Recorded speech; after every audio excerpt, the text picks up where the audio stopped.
Hello, hello. How the devil are you? Will Perry here, and welcome to this blog. No, to this video. I've done blogs. That's why I said blogs. There's more detail in my blog, and if you want to find the blog, if you prefer reading, then you can follow the link in the descriptions to my website. It's all on there. However, today is about what is narcissism and why do you need to know?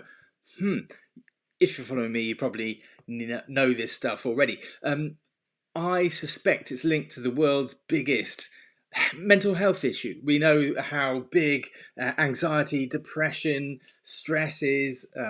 Mental health is a massive issue. We know World Health figures. I won't spout them at you, but the kind of solution down here, the pills, antidepressants is on the all-time high. It's Western approach.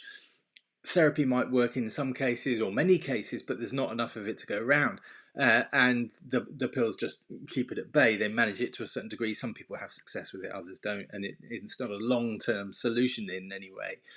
So what's that got to do with narcissism? Well, let me open that one up. Have you ever heard the expression "you're a tough nut"? You're a tough nut to crack. Trying to get to understand a person can be difficult. But if we reverse that on ourselves, that's a wonderful expression.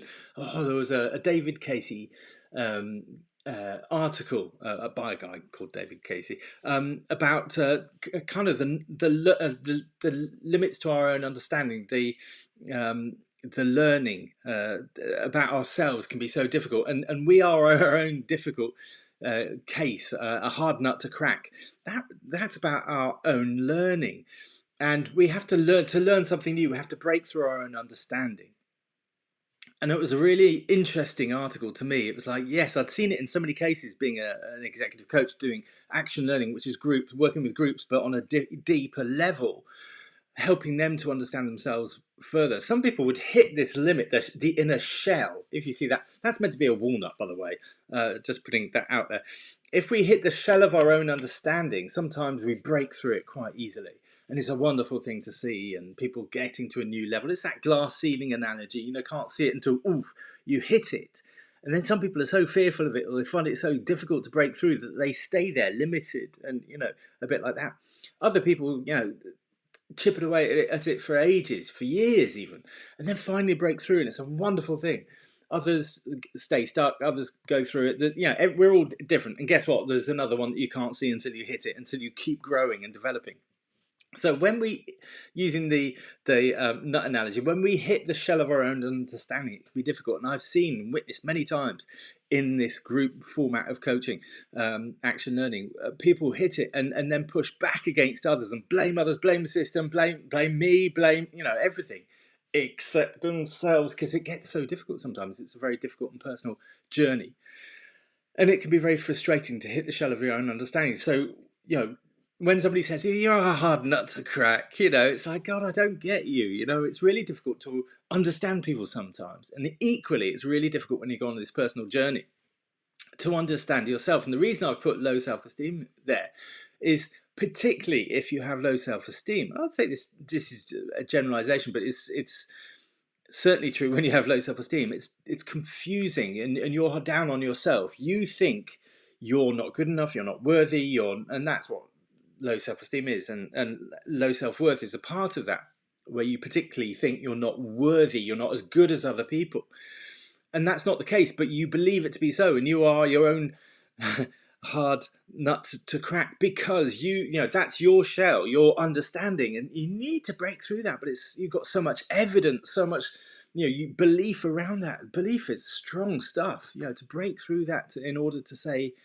you're actually as good as everybody else, and you can do things, you can achieve, that's a really difficult shell to break through sometimes. So particularly for people with low self-esteem, low self-worth, it's a really difficult thing to get out and grow and develop and build a business, to build a career, when they think that there's something inherently wrong with them. And I was this hard nut to crack for many, many years. It's a really difficult thing. So what's that got to do with narcissism? People that are prone to thinking negatively about themselves, or that they're not good enough, and they give away their control to appease and please other people. They're people pleasers. Empaths are prone to attract people who like to Control. That's a good fit. I give up control. I take control. That's a good fit. But narcissist. It's not New York Police Department, MPD. The narcissistic personality disorder. You might not know what that is, but there's a grayscale underneath that. That's kind of medical diagnosis of it. But not many people go through that process of willingly being diagnosed. Most people in society, yeah. Anyway, I won't go into the Donald Trumps of this world, but there's a grayscale underneath that, and we all have narcissistic traits. It's a human trait, but you want it to be at the kind of normal level where you're not too self-centered, but you're not selfless. And if it's too low, then that's pointing towards the people with low self-esteem. So the people with low self-esteem give away their control far too easily, give away of themselves, which is a lovely thing, empathetic people, but it costs them. All right, in ways that they often don't realise, and it's the controlling people that of course fit well with that, because they want to have control most of the time, and people who are low on self-esteem, low self-worth, give away their control. You'd think that's a good balance, but it is not. And I can speak from personal experience. So what is narcissism? Narcissistic traits when they're too high, centering around self, too much inflated self-importance, needing admiration and needing to be the centre of attention, but also having a lack of empathy, a lack of concern for other people's feelings. That's not so good if you have low self-esteem, and your partner, when you're a narcissist, is low self. You won't care, but it's not good for them, is it? It compounds this low self-esteem, and it's a terrible place to be. Excuse me. Want to go fast for you? Manipulative and exploitative. Those aren't great words, are they? So you can see how they can do well in business. You can see how well narcissistic traits, people with high narcissistic traits, can do well in competitive environments. However, a relationship shouldn't be a competitive environment, yet it often is, if you see this list. So often charming and charismatic to the outside world, but and to you at first in a new relationship, once they get their claws into you, their teeth into you, you'll see why I say that in the next slide. When they get their teeth into you, they drop that facade of looking and appearing to be charismatic, and controlling and dismissive. Controlling of you if you're in a relationship with them, and dismissive of your feelings, and that's not a great way to be. So narcissists, what it's like when you meet it. I've got a tickle. I've got a tickle. So they can fly in like vampires. I know vampires aren't real, are they? So vampires, we understand what the vampires do. They use their charm and their facade to kind of swoon us, and once they do, they get the teeth in, and they use us. They drain our blood. But not enough. They don't just throw you back as an empty husk. They feed off you over a period of time. They want to keep you. They want to keep you under their control, under their spell. So that's a good analogy. So narcissists are like that. They swoon in, wash in, and seduce you. So that's the love hearts. Charm you in whatever way that is. So I've put roses, but they swoon in and charm you. However, you're chained. Remember, the good balance of this is kind of low self-worth, low self-esteem, and taking control. You are tethered. You are chained by your own understanding. This is a hard nut to crack. You don't think you're good enough. You're worthy. You're chained by. You're controlled. You're a hard nut to crack. You're constrained by your own understanding. You absolutely believe that you're not good enough. You're not worthy. You're not lovable. You're not. And this person swoons in, and how you put them on a pedestal, and it's a really unhealthy thing to do in a relationship. There's so many things got wrong with it, but you don't see that because you're constrained by your own understanding of yourself. So you attract vampires, and that's a wonderful thing because you think they're so wonderful. But of course, the facade drops and they're not. But you then think there's something wrong with you because you're chained by your own understanding. Does that make sense? So I thought I'd expand on the list a little bit. I don't like doing lists. I prefer pictures, but how can I do pictures for all this lot? I thought, well, I'll not overthink it. I'll just do the words. So narcissistic traits include prone to anger. It can be, and that's why we tread on eggshells. That's a brilliant expression that's well used in this sort of controlling environment. controlling relationship. They're prone to anger, lashing out, or being hurtful. And that has an impact. That keeps you down within your shell of your own understanding. I knew it was me. I knew I'd done something wrong. They've just confirmed that. They've lashed out at me. Emotional abuse. It might involve emotional abuse, which is criticism, belittling, withholding, spurring on your own self-doubt, encouraging it, feeding your own self-doubt, which is a terrible thing to do. But they do it. And they do it so subtly, but not to the outside world. It wouldn't be apparent to the outside world. So this is what you do with the fake smiles. If you see my previous blogs and videos, it's like this fake smile that we wear. You know, I can spot them because it doesn't take long once you work with this stuff that you can spot it. And maybe I read it into too many relationships and people, and it's everywhere. It is. Anyway, it can be physical abuse. So emotional abuse, prone to anger, and can be physical abuse as well. So it can be the threats. It can be pushing, slapping, hurting you. But oh no, he never hits me. But he pinched me, he burnt me, he pushed me. It's like, ooh, that's not right. So you probably keep it quiet. You probably don't tell people because they go, oh no, and they wouldn't understand because it's so nice and charming sometimes. This isn't gender specific. I'm just saying it because I'm aiming at women because although I've experienced it myself as a man, I'm very feminine in my traits, and that's part of it. And I had this low self-esteem, but it's non-gender specific, absolutely. But 97% of the people I work with are women. Although I think it's changing, that's just, I think, the nature of most men being the less feminine in terms of their personality traits, less in contact with their emotions and less able to express them. That's why the data is less on that, but it's non-gender specific. So it can be physical, it can be sexual. So when it gets to the sexual level, obviously that can be controlling, dominating. It can be withholding sex, using that as a kind of bargaining tool, a power, manipulation, control. So it's not just dominating and forcing, it can be withholding from it, and lots of different areas there, and obviously not nice if it's dominating. None of this is nice stuff, is it? Can be financial abuse. Now that's an interesting one as well. Again, it's control and manipulation, domination, control, manipulation. That's what it's all about. So it can be withholding finances and holding the purse strings and not giving you enough for certain things, or having to make you beg cap in hand for things that are normal everyday things. So you have lack of control and power. Can you see that it's a great list, isn't it? Psychological abuse. So this is brainwashing, making, getting you to the state, Americans call it head, Fucking. Head, messing with your head so you think it's you. So you just you feel like you're going crazy. You said it was that. No, I didn't. I never said it was. Yes, you did 10 minutes ago. You just said it was that. No, I did. Are you going, it's just like, you think you're going mad. And they play on that, absolutely play on that. It's awful. Also, and this is a really common one, isolation. It can be really subtle, that they really involve themselves in your world, your friends, your family, and everybody thinks they are amazing, and you're so lucky, and you do as well. It's a honeymoon phase, but then slowly they start to question that friend, and then they don't treat you very nicely, and then they don't treat you. In fact, why is your mother talking to you like that? They should, and you start to feel very coveted by them, very supported, very protected by them.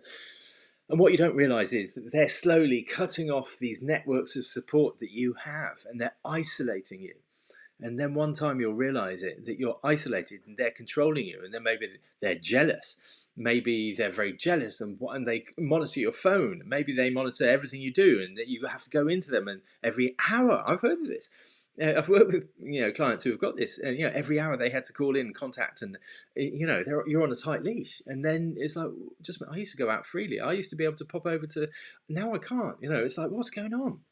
So it can be really insidious. It can be really subtle, this stuff, but it's blimmin' horrible. So cutting off all of it is manipulation and control, but this one's cutting off your support networks, which is cunning and horrible. So what happens to this? What do you need to do with this? Because you can overcome this. I want to be sort of like the doom and gloom, harbinger of doom and gloom, but you absolutely can overcome this. It takes work. It's really difficult. It's a path that you need to stick to, and it's really laced with so many beliefs and habits in your head.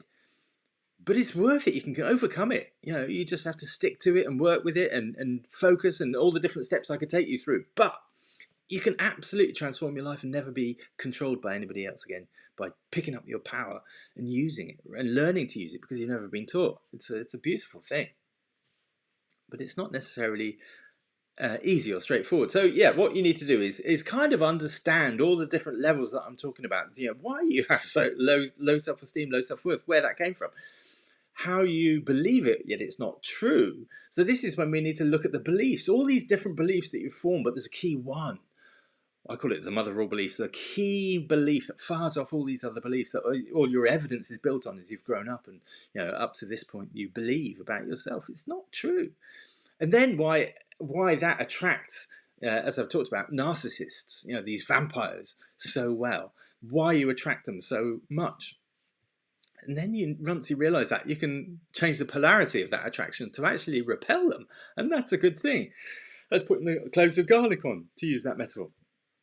So that means changing habits, creating new habits, creating better beliefs, better habits, and then walking the walk, continuing to put a habit into place. Habits aren't formed over a day. Some say it's 21 days, some say it's 66 days, some say it's 100. It's different for all of us, depending on what it is. Sometimes it takes years of practice to actually form habits that are reliable because we get tested in different ways at different times. So you have to understand this stuff, create new beliefs, understand your beliefs, existing beliefs, and work on them and overcome them and create new habits and beliefs. But then you can break the chains, which she's done. Break the chains. Stop this attraction towards these vampires that you actually see through. The roses wilt, the hearts go. See them falling. It turns to dust, and it's nothing, and it's so trapped. But you can break this stuff, and it's really I'm going to say it's really important to break this stuff. But you have to see it first, and it's really difficult to see it because you are held by your nut of your own understanding, the shell of your own understanding, and that holds you in place like chains, invisible chains. It's horrible. So, in conclusion, you could take a self-esteem test. I've got a link. In fact, I'll put the link below in the description. You can take the free self-esteem test. I used to ask for, just because I do a follow-up and I'd love to have a conversation, but I don't do it anymore because I saw on the stats that 70% of people saw, once they saw, oh no, I have to give my email details, I won't do that. So it's like, oh crap. So I don't take email details or anything like that. You can do it for free. It's instant response. It's 2 minutes. It takes 2 minutes. It's just 10 questions. Really easy. Take a self-esteem test. So I don't see it at all. I won't see any results or anything like that. It's completely confidential to you.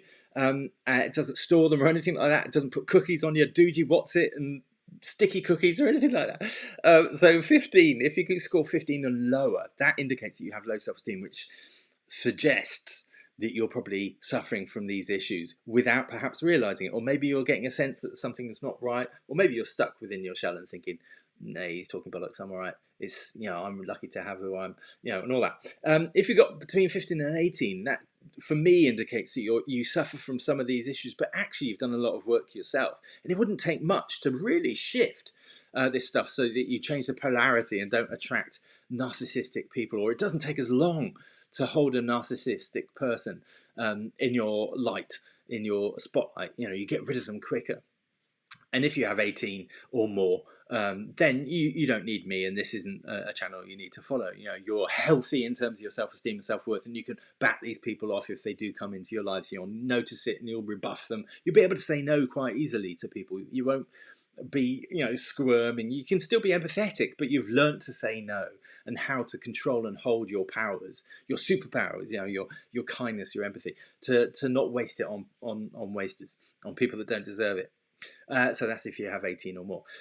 So you absolutely can change. Want to make that really clear. It does take work. But in terms of narcissistic people, and we get stuck in this if we're an empath, we want them to change. We want to help them. We want to, which is the kind, caring side. But they won't or can't. Jury's out on that one. How can you tell? They won't or can't change. So of course we can't help them change. They won't change themselves, but we can change ourselves, which is a perfect thing. We're in control of that. So the way I do it, the first step I take clients through is the 12 Days Decide program that I have. As you can tell by the title, it's probably evident that 12 days is what it takes. I take people through. It gives you a sense of how I work, the kind of approach that I take. It gives you a kind of robust look at joining your dots up in your life and going, oh crap, I can see with clarity now. Oh, clarity, what that must have been a blurb, a brain fart on my computer, it just went slow. With clarity, what your issue and real problem is, which is a great place to get to, and it involves a one-to-one with me, so I'll really help you get clear on that. It takes just 12 days, it's £47, and if you don't get what you want by the end of the 12 days, and having spoken to me, then I'll give you your £47 back. So it comes with that guarantee, and I think that's pretty good. That's the best way, because I was cynical. I tried everything. I went through that. So it's like, right, if I'm working with people like me, then if I can give a guarantee, that's pretty cool. That's not going to be another barrier. A bit like the emails. It's like, I don't want barriers here, but I want to help you if you want help and you're in a place to get help, and if you're able to move forward with that, and then if this works for you, then you understand, you've got a good understanding of how I can help you, and then we can both move forward without that kind of suspicion or disbelief or wariness or anything like that. Anyway, that's the way it works. That's the clarity it can give you. If you want more information, you got my link to the website below, or you can just message me for any questions you've got. I love questions on that, either whether it's through this or whatever it is. Contact details via the whatever device you're using, and through my website. So I hope this has been interesting to you. I hope this is opening your eyes a little bit to seeing stuff that perhaps you've been burying your head in the sand about. All right, many thanks. I hope you have an awesome rest of the day, and perhaps speak to you soon. All right, bye-bye.